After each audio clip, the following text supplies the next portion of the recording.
करता हूँ studio lecture पर। और कक्षा 10 के प्रकाश टॉपिक को हम पढ़ रहे हैं, प्रकाश चैप्टर को पढ़ रहे हैं, जिसमें हमने प्रकाश के अपवर्तन को समझ लिया था। अब हम समझेंगे समतल दर्पण का निर्माण कैसे होता है और उससे बनने वाले प्रतिबिंब कैसे होते हैं। ठीक है, तो सबसे पहले है समतल दर्पण की परिभाषा।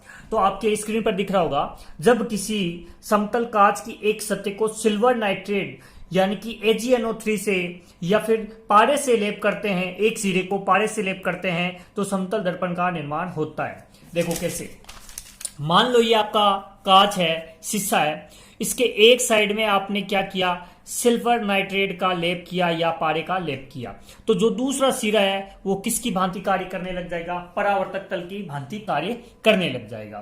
तो जब एक सिरा परावर्तक तल की भांति कार्य करने लग जाता है तो वो दर्पण की तरह कार्य करता है। तो ये कौन सा दर्पण कहलाएगा, समतल दर्पण कहलाएगा। आपको समझ में आया होगा। ठीक है, अब देखो समतल दर्पण की जो प्रतिबिंब बनता है उसकी क्या विशेषताएं होती है। जैसे कि ये आपका दर्पण है और यहां आप खड़े हो, ठीक है, तो आपका प्रतिबिंब कैसा दिखेगा, एक तो बराबर दिखेगा, ठीक है। दूसरा आपका प्रतिबिंब कैसा दिखेगा, सीधा दिखेगा, ठीक है। अब देखो, जब भी आपको कोई भी प्रतिबिंब आपको मिले कि सीधा है, तो इसका मतलब यह है कि वो प्रतिबिंब कैसा होगा, आभासी प्रतिबिंब होगा। पहली विशेषता ये है आपके समतल दर्पण में बनने वाले प्रतिबिंब की विशेषता। देखो, आप जब आपके घर पे कांच होगा, कांच के सामने आप जब खड़े रहोगे तो आपका प्रतिबिंब आपके बराबर ही बनेगा और सीधा बनेगा। अगर सीधा बनता है तो वो कैसा होगा, आभासी होगा। ठीक है, पहली विशेषता ये हो गई। दूसरी विशेषता, जैसे कि ये आपका दर्पण है, तो जहां आप खड़े हो, मान लो कि D दूरी पर खड़े हो, कांच से D दूरी पर खड़े हो, तो आपका जो प्रतिबिंब है वो दर्पण के ठीक पीछे D दूरी पर ही बनेगा। समझ में आया। दूसरी विशेषता यह है कि जब आप किसी कांच के सामने खड़े होते हो, समतल दर्पण के सामने खड़े होते हो, तो जितनी दूरी पर आप खड़े हो उतनी दूरी पर आपका प्रतिबिंब बनेगा। दूसरी विशेषता ये हो गई। तीसरी विशेषता है कि ये पार्श्व परिवर्तित को होता है, यानी कि जो प्रतिबिंब है आपका वो पार्श्व परिवर्तित होता है, यानी पार्श्व परावर्तन को प्रदर्शित करता है। कैसे, तो पार्श्व परावर्तन क्या होता है, पार्श्व परावर्तन, ठीक है, इसको समझते हैं। तो इसकी परिभाषा क्या होगी, एक एग्जाम्पल के रूप में लेते हैं कि एक कागज पर एक कागज लेते हैं, उस पर P आकार को काट लेते हैं या फिर उसको लिख देते हैं।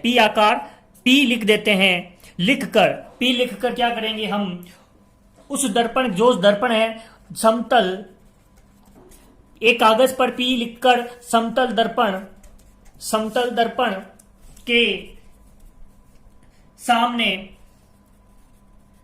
रखते हैं, तो हम दर्पण में Q दिखाई देता है। तो समतल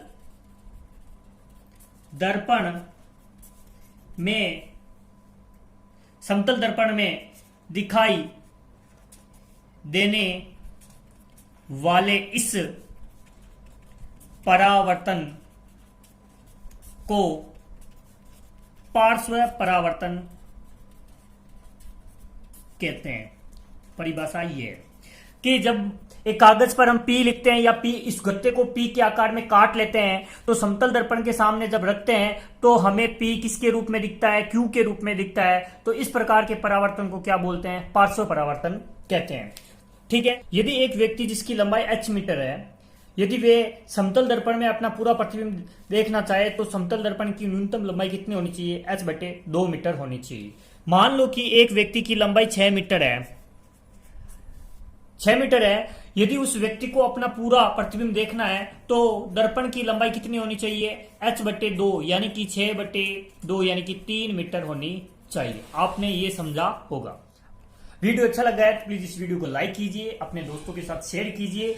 जिसने अभी तक इस चैनल को सब्सक्राइब नहीं किया है वो प्लीज इस चैनल को जरूर सब्सक्राइब कर लीजिए। धन्यवाद दोस्तों, आज के लिए बस इतना है।